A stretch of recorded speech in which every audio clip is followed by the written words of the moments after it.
Hare Krishna, Krishna Krishna Krishna, Hare Ram, Krishna Krishna Krishna Krishna.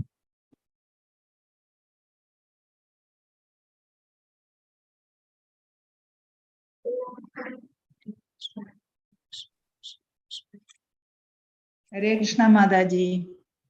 Hare Krishna. Krishna Mataji. Hare Krishna Mataji. Hare Krishna Mataji. Hare Krishna Mataji. Mataji.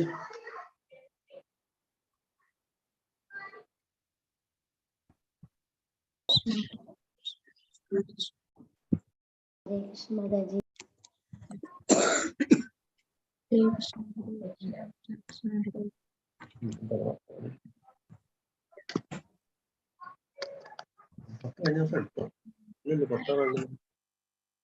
Hare Krishna. Hare Krishna Mataji. Hare Krishna Mataji. കേൾക്കുന്നുണ്ട് കേട്ടോ. Hare Krishna. Om Ajnanatimirandasya Jnananjanashilakaya Chakshurunmelitam Yena Tasmai Shri Guruve Namaha. Shri Chaitanya Manobhishtam Sthapitam Yena Bhutale Swayam Rupa Kadamakyam Dadati Sapadandikam. Vandeham Shri Guru Shri Yuddhapadakamalam Shri Gurum Vaishnavamscha Shri Rupam Sagrajatam Sahagana Raghunathanidam Tam Sajivam Sadhaitam Savadutam Parijana Sahidam Krishna Chaitanya Devam Shri Radha Krishna Padan Sahagana Lalita Shri Vishakhantamscha.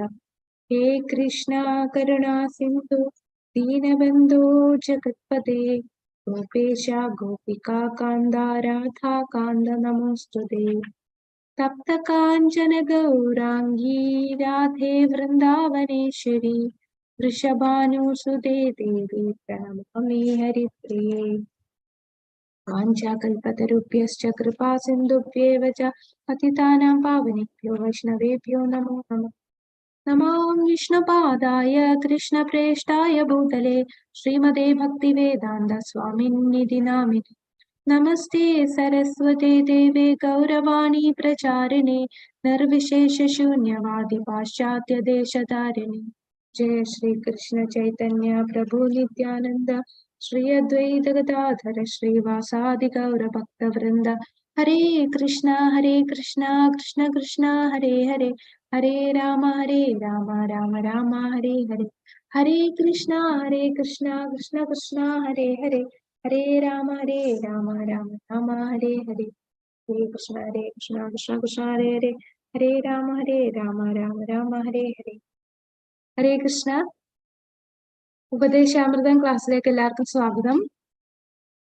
ഇന്ന് നമ്മള് 10ാമത്തെ ശ്ലോകത്തിലേക്കാണ്. ഇതില് 11, ഇത് 10ഉം 11ഉം ഒരേ സ്ലൈഡാണ്, അതുകൊണ്ടാണ് ഇത് 11 കിടക്കുന്നത്. അപ്പോ നമ്മള് ഈ ആഴ്ച നാളെ കൊണ്ട് ഉപദേശാമൃതം കംപ്ലീറ്റ് ആവും. ഉപദേശാമൃതത്തില് 10ാമത്തെ ശ്ലോകം. ഇതിന് തൊട്ടു മുമ്പുള്ള ശ്ലോകത്തിൽ നമ്മൾ എന്താണ് കണ്ടത്? 9ാമത്തെ ശ്ലോകത്തിൽ നമ്മൾ എന്താണ് കണ്ടത്? ഹരേ കൃഷ്ണ, അൺമ്യൂട്ട് ചെയ്ത് പറഞ്ഞോളൂ. നമ്മളൊരു ശ്രേണി കണ്ടായിരുന്നു. ജ്ഞാനഭക്തി, പ്രേമഭക്തി. പ്രേമഭക്തി ഭാവഭക്തിനെ പറ്റി. അതെ, 9ാമത്തെ ശ്ലോകത്തിൽ എന്താണ്, എന്ത് ശ്രേണിയാണ് നമ്മൾ കണ്ടത്? ഭാവഭക്തി.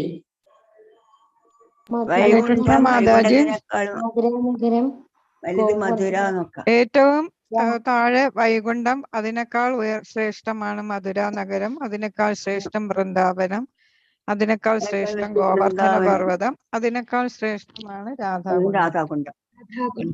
ഹരിബോൾ.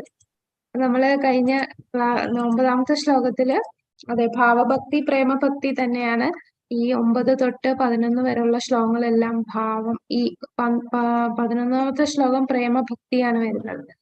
അപ്പോ 9ാമത്തെ ശ്ലോകത്തിൽ നമ്മൾ കണ്ടു ഓരോ സ്ഥലത്തിന്റെ ശ്രേണി കണ്ടു. ഇപ്പൊ വൈകുണ്ഠ ആധ്യാത്മിക ലോകത്താണ്. ആ വൈകുണ്ഠത്തെക്കാൾ ശ്രേഷ്ഠമായ സ്ഥലമാണ് മധുര. കാരണം ഭഗവാൻ അവിടെയാണ് ജന്മം അവതരിച്ചത്. ഭഗവാൻ അവിടെ പ്രത്യക്ഷനാവുന്നത് മധുരയിൽ ആയതുകൊണ്ട് മധുര വൈകുണ്ഠത്തെക്കാൾ ശ്രേഷ്ഠമാണ്. വൈകുണ്ഠത്തെക്കാൾ ശ്രേഷ്ഠമാണ് വൃന്ദാവനത്തിലെ എവിടെയായിരുന്നു? വൈകുണ്ഠത്തെക്കാൾ ശ്രേഷ്ഠം എന്തായിരുന്നു? വൃന്ദാവനം. വൃന്ദാവനത്തിൽ എവിടെ? വൃന്ദാവനത്തിന്റെ എന്ന് പറയുമ്പോ ഹോൾ വൃന്ദാവനം മധുര മധുര അല്ല, മധുരേക്കാൾ ശ്രേഷ്ഠമാണ് വൃന്ദാവൻ ഗോവർദ്ധനം നമ്മള് ഇതിൽ വൃന്ദാവനം എന്ന് പറയുമ്പോ അവിടെ എല്ലാം ഉണ്ട്. ഇപ്പൊ വൃന്ദാവനത്തിൽ തന്നെയാണ് ഗോവർദ്ധനം വരുന്നത്. അപ്പൊ ഈ വൃന്ദാവനം എന്ന് പറയുന്നതിന് പകരം എന്തായിരുന്നു? പിന്നെ രാധാകുണ്ട് ഏട്ടതാലവനം മധുവനം ആ വൃന്ദാവനത്തിലെ വനങ്ങൾ.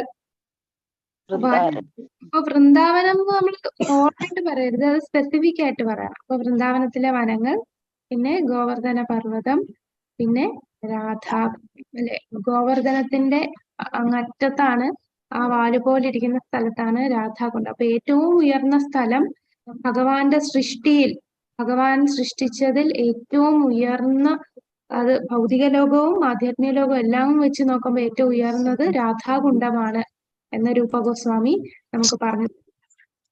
ഇനി 10ാമത്തെ ശ്ലോകത്തിൽ നമ്മൾ കാണുന്നത് മനുഷ്യരാശിയുടെ ശ്രേണിയാണ്. ഇപ്പോ 9ാമത്തെ ശ്ലോകത്തിൽ നമ്മൾ കണ്ട ശ്രേണി എന്ന് പറയുന്നത് ഭഗവാന്റെ സൃഷ്ടിച്ച ലോകങ്ങളിൽ വെച്ചിട്ടുള്ള ശ്രേണിയായിരുന്നു. ഇനി 10ാമത്തെ ശ്ലോകത്തിൽ മനുഷ്യരാശിയുടെ വ്യത്യസ്ത രീതികളിലുള്ള ശ്രേണി. അപ്പൊ പലതരം മനുഷ്യരുണ്ട്. അതിൽ ഏറ്റവും ഉയർന്ന മനുഷ്യർ ആരാണ്, ഏത് ഭാവത്തിലുള്ളവരാണ് ഏറ്റവും ഉയർന്ന മനുഷ്യർ എന്ന് ഈ 10ാമത്തെ ശ്ലോകത്തിലൂടെ നമ്മൾ കാണാൻ പോകും. കർമ്മിഭ്യഃ പരിതോ ഹരേ പ്രിയതയാ വ്യക്തിയയുർജ്ഞാനിനാസ്തേഭ്യോ ജ്ഞാന വിമുക്ത ഭക്തി പരമ പ്രേമൈകനിഷ്ഠസ്തഥാ തേഭ്യസ്താ പശുപാല പങ്കജ ദൃശസ്താഭ്യോപി സാരാധികാ പ്രേഷ്ടതത്വത്തിയ തദിയ സരസിതാം നശ്രയേത് കകൃതി. കർമ്മിഭ്യ പരിതോ ഹരേ പ്രിയതയാ വ്യക്തി യയുർജ്ഞാനിനാസ്. അപ്പൊ ഇവിടെ പറയുന്നത് ഓരോ വ്യക്തികളുടെ ശ്രേണിയെ കുറിച്ച് പറയും. ഇവിടെ പറയുന്ന കുറെ ആൾക്കാരുണ്ട്. ഒന്ന് കർമ്മികൾ. കർമ്മികളെക്കാൾ ശ്രേഷ്ഠമായിട്ടുള്ളവരാണ് ജ്ഞാനികൾ. ജ്ഞാനിയേക്കാൾ ശ്രേഷ്ഠമായിട്ടുള്ള ആരാണ്? ഭക്തർ. ഇനി ഭക്തർ എന്ന് പറയുമ്പോൾ ഭക്തരിലും ശ്രേഷ്ഠമായിട്ടുള്ളത് ഏത് ഭക്തിയുള്ളവരാണ്? ഏത് ഭക്തിയാണ് ശ്രേഷ്ഠമായ ഭക്തി? ഭക്തി എന്ന് പറഞ്ഞാൽ നമുക്കറിയാം, വൈദ്യ സാധന ഭക്തിയുണ്ട്, രാഗാനുഗ ഭക്തിയുണ്ട്, സാധനാ ഭക്തി എന്ന് പറയുമ്പോൾ വൈദ്യ സാധന ഭക്തിയുണ്ട്, രാഗാനുഗ സാധന ഭക്തിയുണ്ട്, പിന്നെ പ്രേമഭക്തി ഭക്തിയുണ്ട്. അപ്പൊ അതിൽ ഏറ്റവും ഉയർന്ന ഭക്തി ഏതാണ്? പ്രേമഭക്തിയാണ്. പ്രേമഭക്തി. അപ്പോ കർമ്മികൾ അവരെക്കാളും ഉയർന്നതാണ്, ജ്ഞാനികൾ ജ്ഞാനിയേക്കാൾ ഉയർന്നതാണ്, ഭക്തരിൽ പരമമായിട്ടുള്ളത് ആരാണ്? പ്രേമൈക നിഷ്ഠസ്തത, പ്രേമഭക്തിയുള്ളവർ.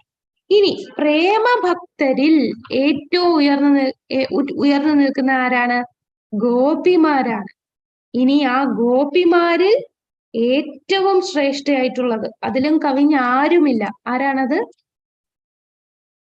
രാധാറാണി. രാധാറാണി.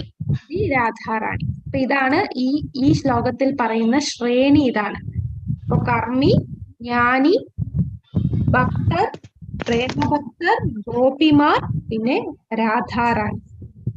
അപ്പോ ഈ രാധാറാണി അത്രയും ശ്രേഷ്ഠമാണെങ്കിൽ രാധാറാണിയുടെ കുണ്ഠമായ ഏതാണ്? രാധാകുണ്ഡം. രാധികയുടെ കുണ്ഡമായ രാധാകുണ്ഡം, അതുപോലെ രാധാറാണിയുടെ അത്ര ഇമ്പോർട്ടൻസ് കൊടുക്കുന്നതാണ് രാധാകുണ്ഡം. അപ്പൊ ആ രാധാകുണ്ഡത്തിൽ താമസിക്കാനായിട്ട് ആരാണ് ആഗ്രഹിക്കാത്തത്? ഭഗവാന് രാധികയോടുള്ള എത്ര പ്രിയമുണ്ടോ അത്രമാത്രം രാധാകുണ്ഡത്തിനോടും ഭഗവാന് പ്രിയമുണ്ട്. അപ്പൊ രൂപഗോസ്വാമി ചോദിക്കുന്നു, ആരാണ് അപ്പോൾ ഇങ്ങനെയുള്ള ഈ രാധാകുണ്ഡത്തിൽ സേവനം ചെയ്യാൻ ആഗ്രഹിക്കാത്തത്? അപ്പൊ എല്ലാവർക്കും ആ ഒരു താല്പര്യം ഉണ്ടാകണം. രാധാ ഗോവിന്ദന്റെ ഭക്തി, ആ ഭക്തി ഭാവം കിട്ടാൻ നമ്മൾ ആ രാധാകുണ്ഡത്തിൽ സേവനം ചെയ്യണം. അപ്പോ ഈ ശ്രേണിയാണ് ഇവിടെ പറയുന്നത്.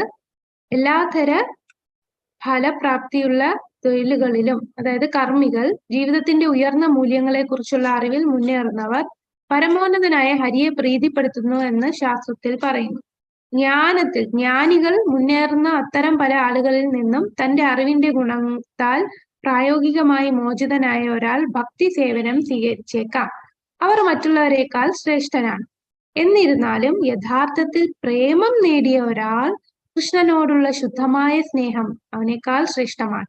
അപ്പൊ കർമ്മിയേക്കാൾ ശ്രേഷ്ഠമാണ് ജ്ഞാനി, ജ്ഞാനിയേക്കാൾ ശ്രേഷ്ഠമാണ് ഭക്തൻ. ഇനി ഗോപികൾ എല്ലാ വികസിത ഭക്തന്മാരെക്കാളും ഭക്തരിൽ ഏറ്റവും ഉയർന്നത് പ്രേമഭക്തർ. അപ്പൊ ഈ പ്രേമഭക്തരിൽ തന്നെ ഉയർന്നതാരാണ്? ഗോപികൾ. കാരണം അവരെപ്പോഴും പരമമായ ഭഗവാനെ ആശ്രയിക്കുന്നു. ഗോപിമാരിൽ ശ്രീമതി രാധാറാണിയാണ് കൃഷ്ണൻ ഏറ്റവും പ്രിയപ്പെട്ടത്. അവളുടെ കുണ്ഠമായ രാധാകുണ്ഡം കൃഷ്ണനെ പോലെ തന്നെ വളരെ പ്രിയപ്പെട്ടതാണ്. അപ്പോൾ ആരാണ് രാധാകുണ്ഡത്തിൽ വസിക്കാത്തത്? ആത്മീയ ഭക്തി വികാരങ്ങൾ കൊണ്ട് അധിവസിക്കുന്ന ആത്മീയമായ ദമ്പതികളായ ശ്രീ ശ്രീ രാധാ ഗോവിന്ദന്മാർക്ക് സ്നേഹപൂർവം സേവനം ചെയ്യുക. അവർ അവരുടെ അഷ്ടകാലീയ ലീല, അവരുടെ നിത്യമായ അഷ്ടാംഗ വിനോദങ്ങൾ അനുഷ്ഠിക്കുന്നു. വാസ്തവത്തിൽ രാധാകുണ്ഡത്തിന്റെ തീരത്ത് ഭക്തി സേവനം നടത്തുന്നവർ പ്രപഞ്ചത്തിലെ ഏറ്റവും ഭാഗ്യവാന്മാരാണ്. അപ്പൊ രാധാകുണ്ഡത്തിൽ ഭക്തി സേവനം ചെയ്യുന്നവരാണ് പ്രപഞ്ചത്തിൽ വെച്ച് ഏറ്റവും ഉന്നതരായ വ്യക്തി. ഈ പ്രപഞ്ചത്തിലെ ഏറ്റവും ഉന്നതരായിട്ടുള്ള വ്യക്തി രാധാകുണ്ഡത്തിൽ ഭക്തി സേവനം ചെയ്യുന്ന വ്യക്തികളാണ്, ഏറ്റവും ഭാഗ്യവാന്മാർ. അപ്പൊ ഈ ശ്രേണി നമുക്ക് ഒന്ന് വിശദമായിട്ട് നോക്കാം. അപ്പൊ പുരോഗമന ശ്രേണി എന്തൊക്കെയാണ്? ഒരു മനുഷ്യന്റെ ജീവിതത്തിൽ എങ്ങനെ പുരോഗമിക്കാമെന്ന് കാണിക്കുകയാണ്. കർമ്മിയിൽ നിന്ന് ജ്ഞാനി, ജ്ഞാനിയിൽ നിന്ന് ഭക്തൻ. അപ്പോ ഇവിടെ കാണാം കർമ്മി, അത് കഴിഞ്ഞ് ജ്ഞാനി, ജ്ഞാനിയിൽ നിന്ന് ഭക്ത. അപ്പൊ കർമ്മി എന്ന് പറയുമ്പോ രജോ ഗുണമെങ്കിലും അറ്റ്ലീസ്റ്റ് ആവണം. തമോ ഗുണമാണെങ്കിൽ അതിലും താഴെയാണ്, കർമ്മികൾക്കും താഴെയാണ് തമോ ഗുണം. അപ്പൊ രജോ ഗുണം ചെയ്താണ് കർമ്മത്തിലൂടെ മുന്നേറുന്നത്. ജ്ഞാനി എന്ന് പറയുമ്പോൾ സത്വഗുണത്തിൽ കാണും. സത്വഗുണത്തിലുള്ള വ്യക്തി ജ്ഞാനം കിട്ടി മുക്തി നേടി ബ്രഹ്മത്തിൽ വരെ അവർക്ക് എത്താൻ സാധിക്കും. എന്നാൽ ഒരു ഭക്തന് കൃഷ്ണപ്രേമം ലഭിക്കുന്നു. കൃഷ്ണപ്രേമം വരെ മാക്സിമം എത്താൻ അവര് ശുദ്ധ സത്വഗുണത്തിലിരിക്കും. അങ്ങനെ സാധന ചെയ്ത് ഭഗവത് പ്രേമം ലഭിക്കുന്നു. അങ്ങനെ കൃഷ്ണനിൽ എത്താൻ സാധിക്കുന്നു. അപ്പൊ ഈ ഒരു ഗ്രാഫ് കാണിച്ചിരിക്കുന്നത് അവൻ തുടക്കത്തിൽ രജോ ഗുണമായിരിക്കണം കർമ്മി. അപ്പൊ കർമ്മി എന്ന് പറഞ്ഞാൽ എന്താണ്? കർമ്മികൾ എന്താണ് ചെയ്യുന്നത്? അവർ ഓരോ പ്രവർത്തികൾ ചെയ്യുന്നു. അപ്പോ ഇവർ പ്രവർത്തികൾ ചെയ്യുക എന്ന് പറഞ്ഞാൽ അവര് ഫലം പ്രതീക്ഷിച്ചായിരിക്കും ആദ്യം ചെയ്യുന്നത്. എന്നാൽ ഇപ്പൊ നമ്മളുടെ ലോകത്ത് ഉള്ള, നമ്മളിപ്പോ താമസിക്കുന്ന ഈ യുഗത്തിൽ കറന്റ്ലി ഉള്ള ആൾക്കാര് അവര് കർമ്മികളാണെന്ന് പറയും. പക്ഷെ കർമ്മികൾ എന്ന് പറഞ്ഞാൽ അറ്റ്ലീസ്റ്റ് ശാസ്ത്രങ്ങളെ ഫോളോ ചെയ്യുന്ന, ശാസ്ത്രത്തിൽ എന്ത് പറയുന്നു അത് അതുപോലെ ചെയ്യുന്ന ആൾക്കാരായിരുന്നു. അങ്ങനെയുള്ളവരെയാണ് കർമ്മി എന്ന് വിളിക്കുന്നത്.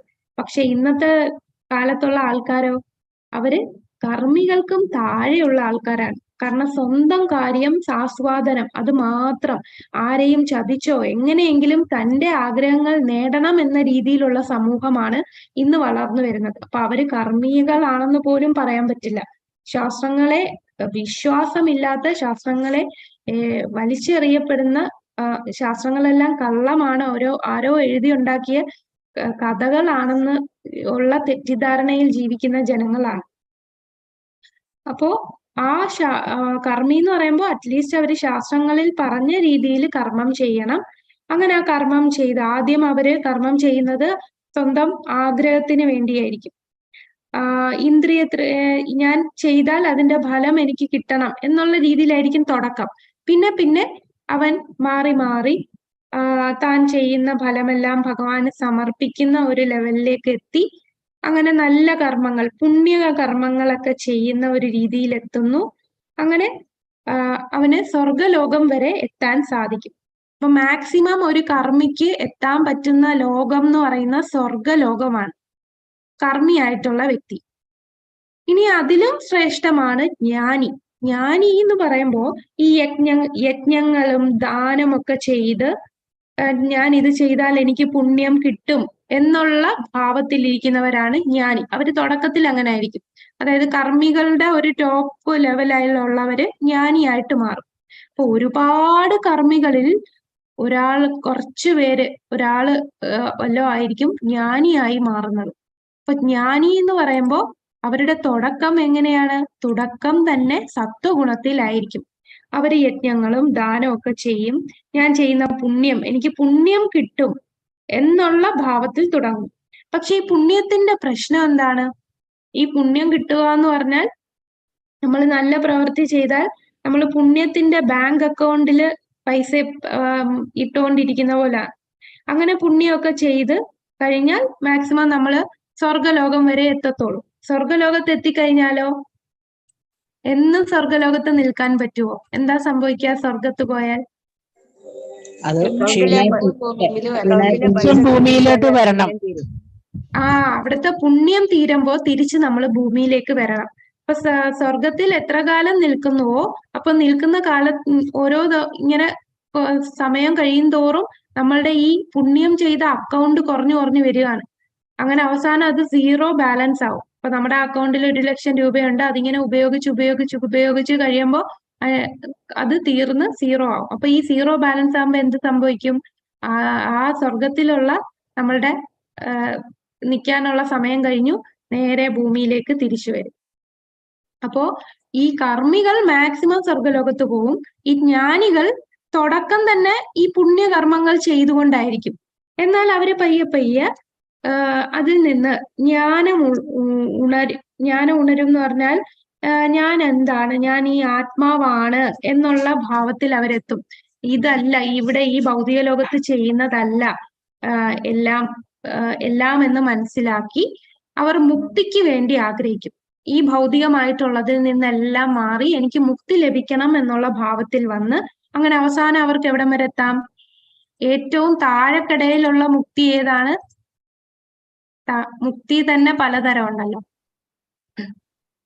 അതില് പറഞ്ഞോളൂ മാതാജി.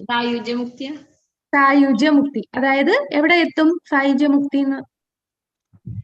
ബ്രഹ്മലോകത്തില്. അപ്പൊ ബ്രഹ്മനിൽ വരെ പോകാനേ ജ്ഞാനിയായിട്ടുള്ള വ്യക്തിക്ക് സാധിക്കുകയുള്ളൂ. ഒരുപാട് കർമ്മികളിൽ ഒരാളായിരിക്കും ജ്ഞാനിയാകുന്നത്. അപ്പൊ ആ ജ്ഞാനി മാക്സിമം എവിടം വരെ എത്തും? ബ്രഹ്മലോകം വരെ എത്താൻ സാധിക്കുകയുള്ളൂ. ഇനി ഒരുപാട് ജ്ഞാനികളിൽ ഒരാളായിരിക്കും ഭക്തനാവുക. അപ്പൊ ഭക്തന്റെ തുടക്കം ശുദ്ധ സത്വഗുണത്തിൽ എത്തിക്കഴിഞ്ഞു. ശുദ്ധ സത്വഗുണത്തിൽ നിന്ന് അവൻ സാധന ചെയ്ത് വൈദ്യ സാധന ഭക്തി ചെയ്തു, അങ്ങനെ രാഗാനുഗ സാധന ഭക്തി ചെയ്തു. അങ്ങനെ ഒരുപാട് ഭക്തരിൽ നിന്ന് ഒരാളായിരിക്കും പ്രേമഭക്തി ലഭിക്കുക. അപ്പൊ കൃഷ്ണഭക്തി, അവൻ എവിടെ എത്താം? പ്രേമഭക്തി ലഭിച്ചവന് കൃഷ്ണലോകത്തിൽ എത്താൻ സാധിക്കും. അപ്പൊ കർമ്മികൾ സ്വർഗലോകത്തായിരിക്കും മാക്സിമം എത്തുക. ജ്ഞാനികൾക്ക് സായുജ്യമുക്തിയോടെ ബ്രഹ്മലോകത്തെത്താം. എന്നാൽ ഭക്തന് ഭഗവാന്റെ അടുത്ത് പ്രേമഭക്തിയിൽ എത്തിക്കഴിഞ്ഞാൽ അവന് ഭഗവാന്റെ അടുത്ത് എത്താൻ സാധിക്കും. അപ്പൊ ഇതാണ് ഈ ശ്രേണിയില് കർമ്മിയേക്കാൾ ശ്രേഷ്ഠമാണ് ജ്ഞാനി, ജ്ഞാനിയേക്കാൾ ശ്രേഷ്ഠമാണ് ഭക്തൻ എന്നുള്ള ഈ ശ്രേണി നമ്മൾ കണ്ടു. നമ്മുടെ സ്ഥാനം നമ്മുടെ ആഗ്രഹങ്ങളെ സൂചിപ്പിക്കുന്നു. അതനുസരിച്ച് കൃഷ്ണൻ നമുക്ക് പ്രതിഫലം തരുന്നു. അപ്പൊ എന്താണോ നമ്മൾ ആഗ്രഹിക്കുന്നത് അതനുസരിച്ചായിരിക്കും ഭഗവാൻ നമുക്ക് അതിനുള്ള പ്രതികരണം തരുന്നത്. അപ്പൊ നമ്മൾ ആത്മാർത്ഥമായിട്ട് നമുക്ക് ഭക്തിയിൽ മുന്നേറാൻ ആഗ്രഹമുണ്ടെങ്കിൽ അതനുസരിച്ച് ഭഗവാൻ നമുക്ക് അതിനുള്ള സാഹചര്യം തരും. എന്നാൽ ചിലർക്ക് എനിക്ക് പുണ്യം ചെയ്താൽ മതി എന്നുള്ള ഇതാണെങ്കിൽ അങ്ങനെ മാക്സിമം അവർക്ക് സ്വർഗലോകത്തിൽ എത്താം. എന്നാൽ എനിക്ക് മുക്തി മതി എന്ന് ആഗ്രഹിക്കുന്നവർക്ക് അവർക്ക് ബ്രഹ്മലോകത്തിലും എത്താം. അപ്പൊ നമ്മൾ എന്താണോ ആഗ്രഹം, നമ്മളുടെ സ്ഥാനം എന്താണ്? അപ്പൊ ഭഗവാൻ എന്താ യഥാമാം പ്രപദ്യന്തേ അത് പറയുന്ന പോലെ നമ്മൾ എങ്ങനെയാണോ ഭഗവാനെ സമീപിക്കുന്നത് അതുപോലെ ഭഗവാൻ നമുക്ക് പ്രതിഫലനം നൽകുന്നു. ഇനി കർമ്മം തന്നെ 3 ടൈപ്പ് കർമ്മമുണ്ട്. ഏതൊക്കെയാണ്? നമ്മൾ ഭഗവത്ഗീതയിൽ പഠിച്ചല്ലോ. ഏതൊക്കെയാണ് പലതരത്തിലുള്ള കർമ്മം? കർമ്മം, വികർമ്മം, അകർമ്മം. അതെ, ഹരേ കൃഷ്ണ.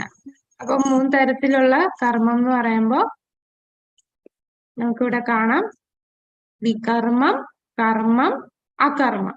അപ്പോ വികർമ്മം എന്ന് പറഞ്ഞാൽ എന്താണ് ഇപ്പൊ നമ്മളുടെ ലോകത്തുള്ള എല്ലാരും മിക്ക ആൾക്കാരും മെജോറിറ്റി ആൾക്കാരും വികർമ്മികളാണ്. വേദത്തിൽ പറയുന്ന ചെയ്യാതിരിക്കുക, അതാണ് വികർമ്മികൾ. വേദം എന്ത് പറയുന്നോ അതിനെതിരായിട്ട് ജീവിക്കുന്ന ആൾക്കാർ വികർമ്മികൾ. അപ്പൊ വികർമ്മികൾ ശാസ്ത്ര നിയമത്തിന് എതിരായിട്ട് പ്രവർത്തിക്കുന്നവരാണ്. അപ്പൊ അവരെങ്ങോട്ട് പോകും? ശാസ്ത്രത്തിനെതിരായിട്ട് പ്രവർത്തിച്ചാൽ അവര് ഏത് ലോകത്തോട്ടായിരിക്കും പോവുക? നരകത്തിലേക്ക്, അസുരന്മാരുടെ താഴ്ന്ന ലോകങ്ങളിലേക്ക് പോകും അല്ലെ?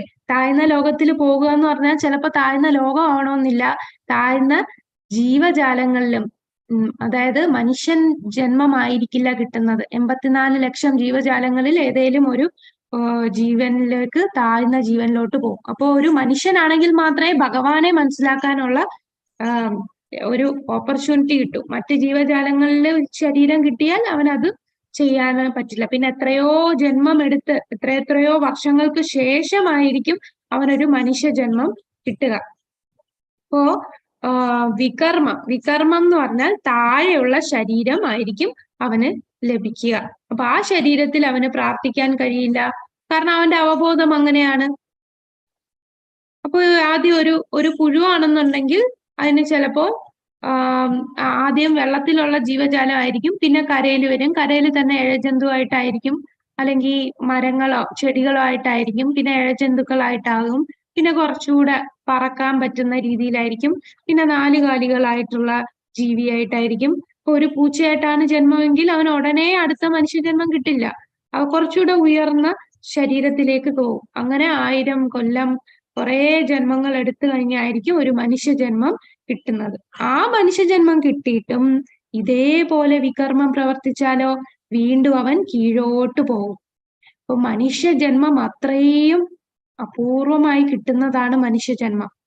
പക്ഷെ നമ്മളത് മനസ്സിലാക്കുന്നില്ല. 84 ലക്ഷം ജീവജാലങ്ങളില് 4 ലക്ഷം മാത്രമേ മനുഷ്യർ ഗണത്തിൽ വരുന്നുള്ളൂ. അപ്പൊ മനുഷ്യജന്മം കിട്ടുക എന്ന് പറയുന്നത് അത്രയും റെയർ ആണ്. അപ്പൊ അത്രയും അപൂർവമായിട്ട് കിട്ടിയ ഈ മനുഷ്യജന്മത്തിൽ നമുക്ക് ഭക്തി തൊടാൻ പറ്റിയത് തന്നെ നമ്മളുടെ എത്രയോ വലിയ ഒരു ഗുണം തന്നെയാണ്. ഈ മനുഷ്യജന്മത്തിൽ ഇതിനോടൊരു താല്പര്യം വരാൻ തോന്നിയത് തന്നെ എത്രയോ ലക്ഷക്കണക്കിന് ആൾക്കാരിൽ വളരെ അപൂർവമായിട്ടുള്ളവർക്കേ ഇങ്ങനെ വരാൻ സാധിക്കും. അപ്പൊ നമ്മളെന്താ ഇവിടെ ചെയ്യുന്നത്? ഈ വികർമ്മികൾ വേദത്തെ നിരാകരിക്കും, താഴ്ന്ന ജീവവർഗങ്ങളിലേക്ക് തരം താഴ്ന്ന പ്രേരണ, ഗുരുക്കന്മാരെ വിലമതിക്കുന്നില്ല, ജീവിത ലക്ഷ്യം പരാജയപ്പെടുന്നു. അപ്പൊ അവരുടെ ജീവിത ലക്ഷ്യം എന്താണ്? എല്ലാരും വിചാരിക്കുന്ന ജീവിതം സന്തോഷപ്രദമാകുന്നത് ഒരുപാട് പണം സ്വരൂപിക്കുമ്പോൾ, അല്ലെങ്കിൽ ഞാൻ ഈ വലിയൊരു പൊസിഷനിൽ ഇരിക്കുമ്പോൾ, എല്ലാരും എന്നെ അംഗീകരിക്കുമ്പോൾ, എല്ലാരും എന്നെ റെസ്പെക്ട് ചെയ്യുമ്പോൾ, ഭയങ്കര ഫേമസ് ആകുക, ഒരു പണം സമ്പാദിക്കുക, ഇതെല്ലാമാണ് ജീവിതത്തിന്റെ ലക്ഷ്യമെന്ന് വിചാരിച്ച് ജീവിക്കുകയാണ് ഇങ്ങനെയുള്ളവർ. അവര് സുഖ സൗകര്യങ്ങൾ ഒരുക്കാനായിട്ട് ഒരുപാട് പദ്ധതികൾ ഇങ്ങനെ ഒരുക്കും. പക്ഷെ അതെല്ലാം വേസ്റ്റ് ആണ് എന്ന് അവര് മനസ്സിലാകുന്നില്ല. കുറച്ചു കാലങ്ങൾ കഴിയുമ്പോഴായിരിക്കും, ചിലപ്പോ കുറെ ജന്മങ്ങൾ എടുക്കുമ്പോഴായിരിക്കും ഇവര് മനസ്സിലാക്കുന്നത് ഇങ്ങനെ ജീവിച്ചിട്ട് കാര്യമില്ല എന്ന്. ജീവിതം എന്ന് പറഞ്ഞാൽ സന്തോഷമായിട്ടിരിക്കുക. അപ്പൊ ഈ പണം കൊണ്ട് നമുക്ക് സന്തോഷം നേടാൻ കഴിയില്ല എന്നുള്ള ആത്മസാക്ഷാത്കാരം കിട്ടാൻ തന്നെ കുറെ ജന്മം എടുക്കേണ്ടി വരും. അപ്പോ സാധാരണ മനുഷ്യർ ഇങ്ങനെ പണം സമ്പാദിച്ച് അവസാന കാലത്തായിരിക്കും ആരോഗ്യവും ഇല്ല, നോക്കാനും ആരുമില്ല എന്നുള്ള അവസ്ഥയിൽ ഞാൻ ഇത്രയും നാളും ചെയ്തത് എന്താണ് എന്നറിയാതെ അപ്പോഴായിരിക്കും അവർക്ക് ബുദ്ധി ഉദിക്കുന്നത്. അപ്പോഴത്തേക്കും സമയവും കഴിഞ്ഞു പോകും. അങ്ങനെ അവർ താഴോട്ട് പോകുന്നു. ജീവിത ലക്ഷ്യം തന്നെ പരാജയത്തിലേക്ക് കടക്കുന്നു. ഇനി കർമ്മികൾ. കർമ്മികൾ എന്ന് പറഞ്ഞാൽ അവർ വേദങ്ങളെ പിന്തുടരുന്നവരാണ്. വേദങ്ങളെ പിന്തുടരുന്നവർ ആണ് കർമ്മികൾ. അപ്പൊ ഈ കർമ്മികൾ വേദത്തിൽ എന്ത് പറയുന്നോ അതുപോലെ ചെയ്യും. അവർ എന്താണ്, എനിക്ക് പുണ്യം കിട്ടും എന്നുള്ള ചിന്തയിൽ അവര് പ്രവർത്തിക്കാൻ തുടങ്ങും. ആദ്യം അവര് ചെയ്യുന്നത് ഈ വേദങ്ങളിൽ പറയല്ലോ, നിങ്ങൾക്ക് ഇന്ന ഇന്ന കാര്യങ്ങൾ ഈ നമ്മളുടെ ഇന്ദ്രിയ സംതൃപ്തിക്ക് വേണ്ടി എന്തൊക്കെ ചെയ്യണം എന്നുള്ളത് വേദത്തിൽ പറഞ്ഞിട്ടുണ്ട്. ആദ്യം ആ ലെവലിലായിരിക്കും അവര് പ്രവർത്തിക്കുക. വേദങ്ങൾ പറഞ്ഞ പോലെ ഇങ്ങനെയൊക്കെ ചെയ്താൽ എനിക്ക് കുറച്ച് പണം സമ്പാദിക്കാം. അപ്പൊ വേദത്തെ നിരാകരിക്കാതെ ജീവിക്കുന്ന ആൾക്കാർ. പിന്നെ കുറച്ച് കഴിയുമ്പോൾ അവർക്ക് ഈ വേദം പറഞ്ഞതനുസരിച്ച് ഇങ്ങനെ പുണ്യമൊക്കെ ചെയ്യണം, അങ്ങനെ സ്വർഗത്തിൽ വരെ എത്താൻ അവർക്ക് സാധിക്കും. പക്ഷെ സ്വർഗം എത്തിയാലോ ഒടുവിൽ വീണ്ടും മർത്യലോകത്തിലേക്ക് മടങ്ങേണ്ടി വരും. അപ്പൊ ഈ കർമ്മികൾ ഈ യജ്ഞങ്ങളും ദാനങ്ങളും ഒക്കെ ചെയ്യുന്ന വ്യക്തികളാണ്. അപ്പൊ അവർക്ക് കുറെ പുണ്യം ലഭിക്കും. അവരും ആത്മസാക്ഷാത്കാരത്തിലേക്ക് അധികം എത്തിയിട്ടില്ല. പുണ്യം ലഭിക്കുക എന്നുള്ള ചിന്ത മാത്രമേ അവരിലുള്ളൂ. അകർമ്മികളാണ് ഭക്തന്മാർ. അവർ പുണ്യവും ചെയ്യുന്നില്ല, പാപവും ചെയ്യുന്നില്ല. ഭഗവാന്റെ ഭക്തി സേവനമാണ് ചെയ്യുന്നത്. ആ ഭക്തി സേവന വേദിയിൽ എത്തിയിരിക്കുന്ന വ്യക്തികൾക്ക് അറിയാം, നമ്മൾ ഈ ചെയ്യുന്ന പ്രവർത്തികളെല്ലാം നമ്മളെ ഈ ലോകവുമായി ബന്ധിപ്പിക്കുകയാണ് ചെയ്യുന്നത് എന്ന് അവർക്ക് മനസ്സിലാവും. അതാണ് അകർമ്മികൾ. അകർമ്മികൾ ഭക്തന്മാരാണ് അകർമ്മികളായിട്ടുള്ളത്. ഇപ്പൊ ഫലം ഉദ്ദേശിച്ച് ചെയ്യുന്ന പ്രവൃത്തി നമ്മളെ വീണ്ടും പുനർജനിക്കാനുള്ള ഒരവസരമായിട്ട് വരും. അപ്പൊ പുനർജന്മം ആഗ്രഹിക്കാത്ത വ്യക്തികളാണ് ഭഗവാന്റെ അടുത്ത് ഭഗവാന് ഭക്തിയുത സേവനം ചെയ്യാൻ ആഗ്രഹിക്കുന്നവരാണ് അകർമ്മികൾ. കർമ്മികൾ എന്ന് പറഞ്ഞാൽ അവർ പുണ്യം ചെയ്ത് മർത്യലോകത്തിൽ പോകും. അപ്പൊ നമുക്ക് ശാസ്ത്രത്തിൽ ഉള്ള ഒരു ഉദാഹരണം ആലോചിച്ച് പറയാമോ? വികർമ്മി ആയിട്ടുള്ളത് ആരാണ്? വികർമ്മിക്ക് ഒരു ഉദാഹരണം പറയാമോ? നമ്മളെ ചില രാവണൻ, ആ, രാവണൻ, കംസൻ, അസുരന്മാരെല്ലാം അസുരന്മാരെല്ലാം എന്ന് പറയാക്കൂല. നമ്മളെ പ്രഹ്ലാദൻ ഒരു മഹാബലി അല്ല. അത് ശരിയാ. ഓക്കെ. പക്ഷെ നമുക്ക് അവരെ കംപ്ലീറ്റ് ആയിട്ട് വികർമ്മി എന്നും പറയാൻ പറ്റില്ല. ശാസ്ത്രപ്രകാരം അവർ കുറെ കാര്യങ്ങളൊക്കെ ചെയ്യുന്നുമുണ്ട്.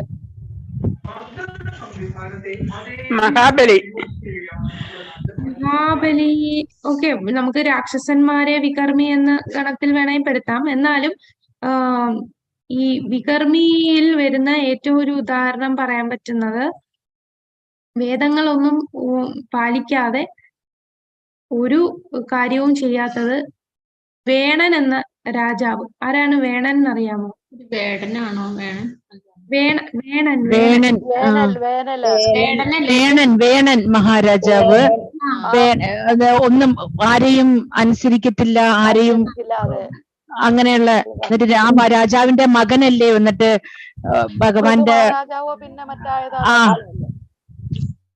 പൃഥു മഹാരാജന്റെ പിതാവാണ് വേണൻ. അപ്പൊ വേണൻ ഇതിന് വികർമ്മി ആയിട്ടുള്ള ഒരു വ്യക്തിയായിരുന്നു. കാരണം വേദങ്ങൾ ഒന്നും ചെയ്യില്ല, ബ്രാഹ്മണർ ഉപദേശിക്കുന്ന ഒന്നും ചെയ്യില്ല, സ്വന്തം ഇഷ്ടപ്രകാരം ചെയ്യും. പിന്നെ ഭഗവാന്റെ അടുത്ത് ഒരു എന്താണ്, ഭഗവാനെ ഒന്നും ദൈവത്തെ ഒന്നും മൈൻഡ് പോലും ചെയ്യാത്ത ആ ഒരു അവസ്ഥയിലാണ്. ഇപ്പൊ കംസൻ എന്നൊക്കെ പറഞ്ഞാൽ ദേഷ്യത്തോടാണെങ്കിലും എപ്പോഴും ഭഗവാനെ കുറിച്ച് ചിന്തിക്കുകയെങ്കിലും ചെയ്യും. ഇത് ഭഗവാൻ എന്നൊരു സംഭവം ഇല്ല എന്നുള്ള രീതിയിൽ ജീവിച്ചിരുന്നതാണ് വേണൻ. അപ്പൊ വേണൻ ഒരു വികർമ്മിക്ക് ഉദാഹരണം. പിന്നെ കർമ്മികൾ എന്ന് പറയുമ്പോ കർമ്മികൾക്ക് ഉദാഹരണം പറയാമോ? ഹരേ കൃഷ്ണ. ഇതുപോലെ യജ്ഞങ്ങളൊക്കെ ചെയ്യുന്ന മഹാരാജാവ്. അയ്യോ, ഏത് മഹാരാജാവാണ്? ഓക്കെ, ഈ രാജാക്കന്മാര് കൂടുതൽ സ്വർഗത്ത് പോകാൻ ആഗ്രഹിക്കും. രാജാക്കന്മാരെല്ലാരും ഈ കർമ്മികളിൽ വരും. എല്ലാരും വരില്ല. മാതാജി മഹാജനന്മാരെ എല്ലാവരും വരില്ല. അപ്പൊ പട്ടിക അവരും വരില്ലേ? അവരൊക്കെ ഭക്തരാണ്. അവര് ഭക്തന്മാരാണ്, ഭഗവാന് ഭക്തി ഉള്ള ആൾക്കാരാണ്. അപ്പൊ അവരെ നമുക്ക് കംപ്ലീറ്റ് ആയിട്ട് കർമ്മികൾ എന്ന് പറയാൻ പറ്റില്ല. അവര് അകർമ്മിയുടെ സ്ഥാനം വരുന്നവരാണ്. അത് അപ്പോ കർമ്മികൾ എന്ന് പറയുമ്പോ ഇതുപോലെ യജ്ഞങ്ങളൊക്കെ ചെയ്ത് തനിക്ക് സ്വർഗത്ത് പോകാം എന്നുള്ള അവസ്ഥയിൽ ചെയ്യുന്നത് കർമ്മികൾ. പിന്നെ അകർമ്മികൾ എന്ന് പറയുമ്പോ ഭക്തന്മാർ. ഇതിൽ കാണാം നാരദ മഹർഷി, ഇവരെല്ലാരും ഈ ഭക്തരായിട്ടുള്ളവരെല്ലാം അകർമ്മികൾ. നമുക്ക് പ്രഹ്ലാദ് മഹാരാജാവിനെ പറയാം.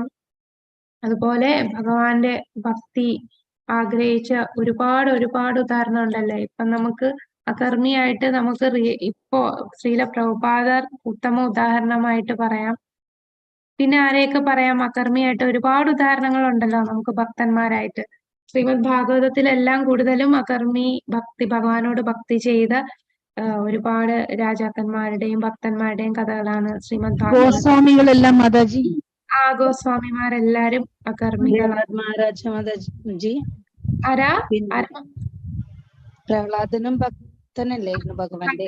പ്രഹ്ലാദ്, അതെ മാതാജി. ഭക്ത പ്രഹ്ലാദൻ ഉണ്ടായിരുന്നു. പിന്നെ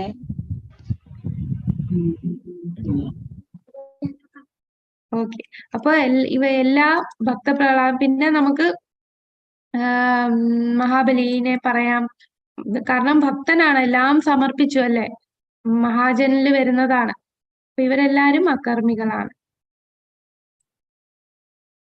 ഭക്തർ തത്വങ്ങൾ അനുസരിച്ച് ഭക്തി സേവനം നടത്തുക, സ്വതസിദ്ധമായ അവസ്ഥയിലേക്ക് വരുന്നു. നാരദൻ, സനാതനന്മാർ ശുദ്ധമായ കൃഷ്ണാവബോധം വികസിപ്പിച്ചേക്കാം. അപ്പൊ ഭക്തരില് ഏറ്റവും ഉയർന്ന ആരാണ്? ഏത് ഭക്തിയുള്ളവരാണ് ഭക്തരിൽ ഏറ്റവും ഉയർന്നത്? പ്രേമഭക്തി. അപ്പൊ പ്രേമഭക്തിയുള്ള ഭക്തന്മാർ അവർ തത്വങ്ങൾ അനുസരിച്ച് ഭക്തി സേവനം, അവർ വൈദ്യ സാധന ഭക്തി ചെയ്താണ് ഉയരുന്നത്. അങ്ങനെ സാധന ചെയ്ത് നമുക്കറിയാം നാരദ മഹർഷിയുടെ കാര്യമല്ലേ. നാരദ മഹർഷി ഒരു ശൂദ്ര സ്ത്രീയുടെ മകനായിരുന്നു. പിന്നെ ആ ചാതുർമാസ്യത്തിൽ വന്ന ഭക്തി വേദാന്ത സ്വാമിമാരുടെ ഉപദേശം അനുസരിച്ച് അദ്ദേഹം പിന്നെ സാധന ചെയ്തിട്ടാണ് അടുത്ത കൽപ്പത്തിൽ അദ്ദേഹം നാരദനായിട്ട് മാറുന്നത്. അപ്പൊ അവിടെ സാധന ചെയ്ത് ആ അവസ്ഥയിലേക്ക് എത്തുന്നു. ശുദ്ധമായ കൃഷ്ണാബോധം വികസിപ്പിക്കുകയാണ്. എന്നാൽ ഈ പ്രേമഭക്തരിൽ ഏറ്റവും ഉയർന്ന് നിൽക്കുന്നത് ആരാണ്? ഈ പ്രേമഭക്തി ഉള്ളവർക്ക് മറ്റ് താല്പര്യമൊന്നുമില്ല. അവർക്ക് ഭഗവത് സേവനം ആ ഒരു താല്പര്യം തന്നെയാണ്. സാധാരണ ഭക്തന്മാരിലും ഉയർന്നതാണ് പ്രേമഭക്തർ. ഭഗവാന്റെ ചിന്ത തന്നെയായിരിക്കും അവർക്കുള്ളത്. എന്നാൽ ഈ ഭഗവാന്റെ ചിന്ത മാത്രമുള്ള പ്രേമഭക്തരെക്കാളിൽ ഉയർന്നു നിൽക്കുന്നത് ആരാണ്? ഗോപിമാർ. അവരുടെ ചിന്ത എന്ന് പറഞ്ഞാൽ ഗോപിമാർ, അവർക്ക് വേറെ ഒന്നുമില്ല. നമ്മൾ ആ ഉദാഹരണം കണ്ടില്ലേ, ഭഗവാന് തലവേദന വന്നപ്പോൾ പാദധൂളി തലയിൽ വെച്ചാൽ പനി മാറും എന്ന് പറഞ്ഞപ്പോ ദ്വാരകയിലെ രാജ്ഞിമാര് പോലും വിസമ്മതിച്ചു. കാരണം ഭഗവാന്റെ തലയില് തന്റെ പാദധൂളി വെക്കുക എന്ന് പറഞ്ഞാൽ അത് അവര് നരകത്ത് പോകും. പക്ഷെ ഗോപിമാരെന്താണ്? ഞങ്ങൾ എത്ര വേണമെങ്കിലും നരകത്ത് പോവാം, ഒരേ ഒരു ചിന്ത മാത്രമേ ഉള്ളൂ, ഭഗവാനെ എങ്ങനെ സുഖപ്പെടും, ആ ഒരു ചിന്ത മാത്രം. ഭഗവാനെ എങ്ങനെ സന്തോഷിപ്പിക്കാം എന്നുള്ള ചിന്ത മാത്രം. എനിക്ക് എത്ര വേദന വന്നാലും കുഴപ്പമില്ല, അങ്ങനെ ഒരു ചിന്തയില്ല. എനിക്കെന്ത് സംഭവിക്കും എന്നുള്ള ചിന്തയേ ഇല്ലാതെ ഭഗവാനെ എന്തൊക്കെ രീതിയിൽ ഭഗവാനെ സേവനം ചെയ്യാം എന്നുള്ള ചിന്തയിലുള്ളതാണ് ഗോപിമാർ. കൃഷ്ണനെ തൃപ്തിപ്പെടുത്തുക എന്നത് മാത്രമാണ് അവരുടെ ആഗ്രഹം. പിന്നെ എന്താണ്? കൃഷ്ണനെ മറക്കാൻ ഒരിക്കലും കഴിയില്ല. അപ്പൊ ഇങ്ങനെയുള്ള ഭക്തർക്ക് ഭഗവാൻ വിരഹ ദുഃഖമാണ് കൊടുക്കുന്നത്. അപ്പൊ വിരഹ ദുഃഖം വരുമ്പോൾ നമ്മൾ എപ്പോഴും ചിന്തിക്കും, അടുത്തുള്ളതിനേക്കാൾ നമ്മൾ എപ്പോഴും ചിന്തിക്കുന്നത് ദൂരെ നിൽക്കുമ്പോഴാണ്. അപ്പൊ കൃഷ്ണനെ മറക്കാനേ കഴിയില്ല. വിപ്രലംബ സേവയിൽ അവർ സേവിക്കുകയാണ്. ഭഗവാൻ വൃന്ദാവനത്തിൽ നിന്ന് മധുരയിലോട്ട് പോയപ്പോൾ ശിഷ്ടകാലം എല്ലാം അവർ ആ വിരഹത്തിൽ ചെലവഴിക്കുകയായിരുന്നു. ഭഗവാനെ ചിന്തിക്കുന്നതും ഭഗവാന്റെ കൂടെ നിൽക്കുന്നതും വലിയ വ്യത്യാസമില്ല. എന്നാൽ ഭഗവാന്റെ കൂടെ നിൽക്കുന്നവരെക്കാൾ ഉയർന്നതാണ് ഭഗവാനിൽ നിന്ന് അകന്നു നിന്ന് ഭഗവാനെ ചിന്തിക്കുന്ന ഭക്തർ. അതാണ് വിപ്രലംബ ഭാവം. സംഭോഗ പ്രേമവും ഉണ്ട്, വിപ്രലംബ പ്രേമവും ഉണ്ട്. സംഭോഗ പ്രേമം എന്ന് പറയുമ്പോൾ ഇപ്പൊ ദ്വാരകയിലുള്ള രാജ്ഞിമാരെല്ലാം ഭഗവാന്റെ കൂടെയുണ്ട്. എന്നാൽ ഭഗവാനുമായിട്ട് അകന്ന് നിൽക്കുന്ന ഈ ഗോപിമാരുടെ പ്രേമം, ഈ രണ്ടിൽ ഏത് പ്രേമമാണ് ഉയർന്നത്? കൂടെ രാജ്ഞിമാരായിട്ടിരിക്കുന്ന ദ്വാരകയിലെ രാജ്ഞിമാരാണോ, ഭഗവാന്റെ ഭാര്യമാരാണോ, അതോ ഭഗവാനെ എപ്പോഴും ചിന്തിച്ചിരിക്കുന്ന വിരഹ ദുഃഖത്തിൽ വിപ്രലംബ ഭാവത്തിൽ ഇരിക്കുന്ന ഗോപിമാരാണോ? ആരാണ് ഏറ്റവും ഉയർന്ന? ഗോപിമാരാണ്. അതാണ് വിപ്രലംബ ഭാവം. വിപ്രലംബ ഭാവം എന്ന് പറഞ്ഞാൽ, വിപ്രലംബ സേവ എന്ന് പറഞ്ഞാൽ ഭഗവാനിൽ നിന്ന് വിരഹ ദുഃഖം അനുഭവിച്ച് ഭഗവാനെ എപ്പോഴും ചിന്തിച്ചുകൊണ്ടിരിക്കുന്ന ഭാവമാണ് വിപ്രലംബ. അവരുടെ മാനസികാവസ്ഥയാണ് ഏറ്റവും ഉയർന്നത്. അപ്പൊ ചൈതന്യ മഹാപ്രഭു ആ ഒരു മാനസികാവസ്ഥയിൽ വന്നതാണ്. രാധാറാണി. രാധാറാണി എന്താണ്? ഈ ഗോപിമാരിൽ ഏറ്റവും ഉയർന്നത്. അതിലും മികവ് പുലർത്താൻ ആർക്കും കഴിയില്ല. രാധാറാണിയെ ആർക്കും മനസ്സിലാക്കാൻ സാധിക്കില്ല. രാധാറാണിയുടെ ഭാവം, ഭഗവാന് പോലും രാധാറാണിയുടെ ഭാവം മനസ്സിലാക്കാൻ പറ്റുന്നില്ലായിരുന്നു അല്ലെ? അതിരു കടന്ന വികാരങ്ങളുടെ ആഴം കൃഷ്ണന് പോലും മനസ്സിലാക്കാൻ കഴിയില്ല. അപ്പോ ഈ 8 ഗോപിമാരുണ്ട്, ലളിത, വിശാഖ, ചിത്ര, തുംഗവിദ്യ, ചമ്പകലത, സുദേവി. അപ്പൊ ഈ ഗോപിമാര് എല്ലാരും രാധാറാണിയെ സേവിക്കുകയാണ്. എന്തിനാണ്? രാധാറാണിക്ക് ഒരേ ഒരു ചിന്തയുള്ളൂ, ഭഗവാന് സേവനം ചെയ്യുക. ആ ഭഗവാന് സേവനം ചെയ്യാനായിട്ട് സഹായിക്കുന്നതാണ് ഈ 8 ഗോപിമാർ. രാധാറാണിയുടെ ഭക്തിയെ മറികടക്കാൻ ആർക്കും കഴിയില്ല. ഭഗവാന് തന്നെ മനസ്സിലാക്കാൻ പറ്റിയില്ല അല്ലെ? അത്ര തീവ്രമായ പ്രേമമാണ് രാധാറാണിക്കുള്ളത്. എനിക്ക് എല്ലാം അറിയാം, ഭഗവാൻ പറയുന്നത് എനിക്ക് മറ്റുള്ള എല്ലാം അറിയാം, പക്ഷെ രാധാറാണിക്ക് എന്നോടുള്ള പ്രേമം, അതിന്റെ തീവ്രത, ആ തീവ്രതയിൽ അവൾ അനുഭവിക്കുന്ന ആനന്ദം, എനിക്ക് എന്താണ് ആ പ്രത്യേകത കാണുന്നത്? ഈ ഭാവം മനസ്സിലാക്കാനാണ് ഭഗവാൻ ആരായിട്ട് വന്നത്? ചൈതന്യ മഹാപ്രഭുവായിട്ട് അവതരിച്ചത്.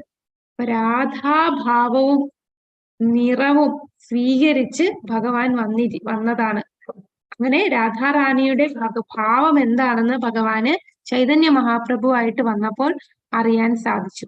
അപ്പൊ അതാണ് രാധാറാണി. അപ്പൊ നമ്മളിപ്പോ ശ്രേണിയിൽ എത്രണ്ണം പറഞ്ഞു?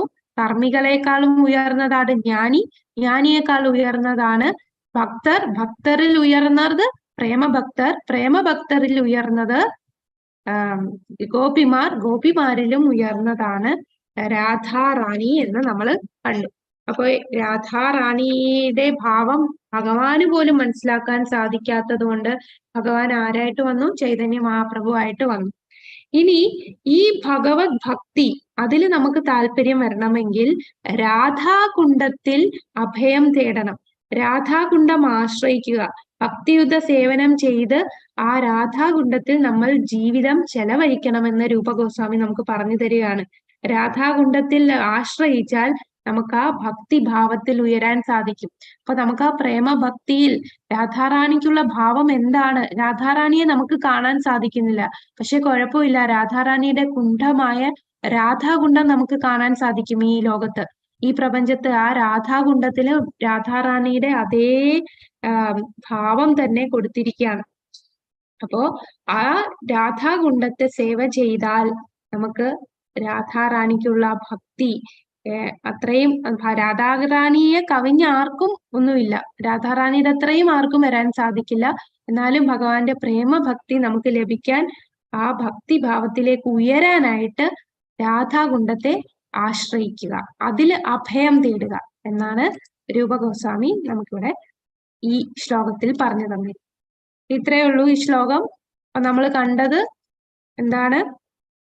ആ ശ്രേണി, മനുഷ്യരാശിയിലുള്ള ശ്രേണിയാണ് കണ്ടത്. ഈ ശ്ലോകം ഒന്നുകൂടെ ചൊല്ലാനായിട്ട്, ഈ ശ്ലോകം ഒന്നുകൂടെ ചൊല്ലാൻ പറഞ്ഞിട്ടുണ്ട്. ഓക്കെ, ഒന്നുകൂടെ ചൊല്ലാം.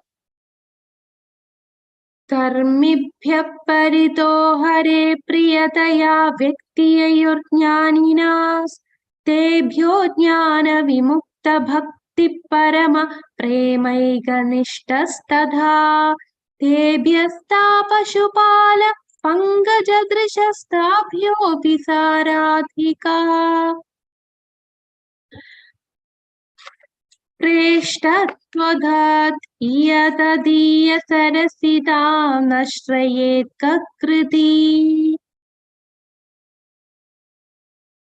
ഹരേ കൃഷ്ണ.